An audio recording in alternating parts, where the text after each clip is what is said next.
네, 지난주 금요일에 용산 대통령실 앞에서 저희 원내 부대표단을 비롯한 수십 명의 의원들께서 함께 규탄 집회를 가졌습니다.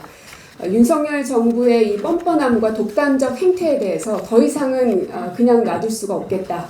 모두 한 목소리로 결연한 의지를 밝혔는데요. 지금 일고 있는 그 민간인 순방 수행원 관련한 문제, 그리고 친인척 채용 문제에 대해서 몇 가지만 좀 짚어드리겠습니다. 그 민간인을 1급 기밀을 다뤄야 될 순방 수행원으로 삼고도 무보수 자원봉사라는 말을 반복하고 있는데요. 첫째, 이미 무보수가 아닙니다. 오히려 대통령실은 이를 기만하고 있는데요. 사전답사 때 왕복, 선발팀으로 편도, 총 3회의 항공권, 또 최소 10여일의 특급 호텔 숙박비가 국가 예산으로 집행됐습니다. 또 둘째, 외교부 장관의 결재로 법적 하자가 없다고 말한 바 있지만 오히려 결재의 적합성을 증명해야 할 겁니다. 개별 행사에 대해서 기획사의 절차를 거쳐 맡기는 사례는 있어도 이렇게 전체 순방 기획을 맡기는 경우는 없습니다. 더군다나 회사가 아닌 특정 개인에게 맡긴다는 것은 상식 밖의 일입니다. 그러므로 외교부 장관은 어떤 사유로 민간인을 수행원으로 등록시켰는지 그 이유를 밝혀야 할 것입니다. 셋째, 김건희 여사를 수행하진 않았고 전체 행사를 기획했다는 대통령실의 답변은 국정농단을 스스로 입증하는 셈입니다. 김건희 여사와의 연결고리를 끊어내려 한 말인지는 모르겠지만 그로 인해서 국가 1급 기밀이 일반인에게 허용된 것이 되므로 의도적인 기밀 누설에 해당된다고 생각합니다. 실행되지 않은 대통령의 동선과 일정은 모두 1급 기밀로 취급되기 때문입니다. 이와 같은 비선의 공무 개입에 이어서 친인척 채용에 대해서도 윤석열 정부의 도덕 불감증은 심각한 상태인데요. 윤석열 대통령은 이렇게 얘기했습니다. 먼 인척이라는 이유로 배제한다면 그것 또한 차별이다. 그야말로 해괴망측한 논리인데요. 꼭 법으로 금지를 시켜줘야만 지킵니까? 윤 대통령의 상식선과 우리의 상식선이 이렇게 다르다는 사실에 무척 참담한 심정입니다. 지금까지 말씀드린 것처럼 대통령실이 비선의 공무 개입으로 빠르게 사유화되고 있습니다. 하여 다음의 사항들을 요구합니다. 첫째, 대통령실에 요구합니다. 우선 이원모 인사비서관은 아내가 수행원으로 활동하는 것을 알면서도 묵인한 이유를 설명해야 할 것입니다. 그리고 대통령실 내부 인사를 담당하는 곳이 총무비서관실인데요. 윤재순 총무비서관은 대통령 지인 아들을 시민사회수석실에 임용한 것에 이어서 이번에 대통령의 친인척을 2급 상당의 행정관으로 임용한 당사자입니다. 지금도 친인척과 지인으로 대통령실을 도배해도 된다고 생각하는지 묻겠습니다.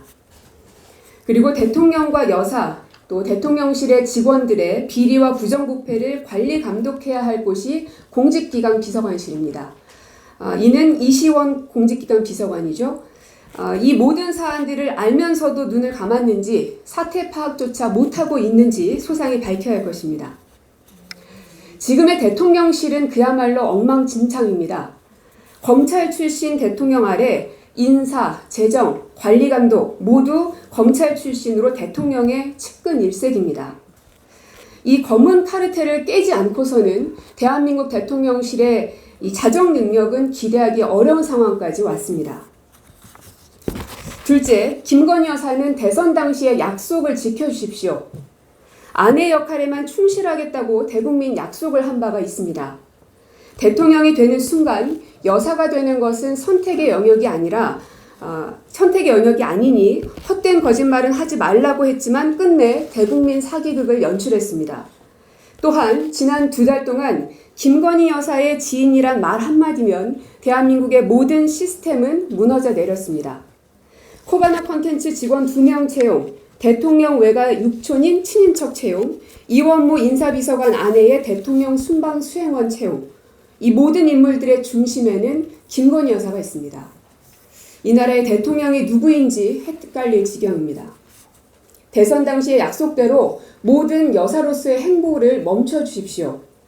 그게 아니라면 대선 때의 거짓 약속을 사과하고 이부속실을 설치해서 대통령실 사유화를 멈춰야 할 것입니다. 이 부속실이 필요한 이유는 여사조차도 대통령의 국정에 개입되지 않게 하기 위한 장치입니다. 나는 개입하지 않겠다라고 말씀하시더라도 허위 학력을 취업에 이용했던 전력, 또 대선 때 뻔한 거짓말로 국민들을 기만했기 때문에 액면 그대로 받아들이기 어려운 지경이라는 점을 감안해 주시기 바랍니다. 셋째, 윤석열 대통령과 김건희 여사의 대국민 사과를 요구합니다. 불과 5년여 전 우리 국민들은 비선에 의한 국정농단을 경험했습니다. 공적 권한과 자격이 없음에도 불구하고 대통령의 의중을 잘 아는 지인이 국가기밀 자료를 받아보고 국정에 개입한 결과 어떤 일이 벌어졌는지 똑똑히 기억하고 있습니다. 비선이 대통령 부부 뒤에서 활개를 치는 것을 국민들은 결코 용납하지 않을 것이며 저희 더불어민주당 또한 이를 좌시하지 않을 것입니다. 그래서 끝으로 국회가 정상화될 때까지 마냥 기다리고만 있을 수 없습니다. 벌써 이렇게 세월을 보낸 것만도 몇 달입니다. 지금이라도 비상운영특위라도 만들어서 비선의 공무 개입과 대통령실 사유화에 대한 진실 규명을 해야 합니다. 국민의힘 또한 숨길 것이 없다, 떳떳하다라고 말할 자신이 있다면 적극 협조해서 국정농단에 대한 국민들의 우려를 불식해 줄 것을 다시 한번 촉구합니다.